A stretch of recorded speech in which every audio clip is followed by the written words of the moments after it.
नावाचं स्पेलिंग जरी चेंज केलं, हं, हं. काही ॲड ऑन केलं, तरी जे प्रॉब्लेम्स आहेत ते राहणारच आहेत. मग याच्यातून जर बाहेर पडायचंय, तर उपाय काय आहेत?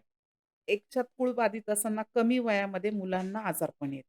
ओके. आता सगळ्यात जास्त जो त्रास असेल मार्केटमध्ये तर डिप्रेशन. हां, करेक्ट. डिप्रेशनच्या गोळ्या लोकांना, पोरांना सगळ्यात जास्त चालू आहे. बरोबर.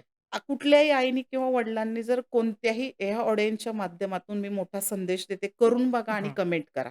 प्रॅक्टिकली करा आणि करून पहा. हं. तुमचं कुळ काहीही असो. हां, हे कूळ काय आहे तुम्ही ते नंतर ठरवा. पण हां. जर असं काही तुमच्या घरामध्ये आजारपण, डिप्रेशन, हं. मुलं तुमचं ऐकत नसतील, तर तुमच्या आईनी वापरलेलं म्हणजे तुम्ही वापरलेलं तुमचं काही चांदीची वस्तू असेल, मग तुमच्या चांदीचा कुठलाही धातूच म्हणजे हां.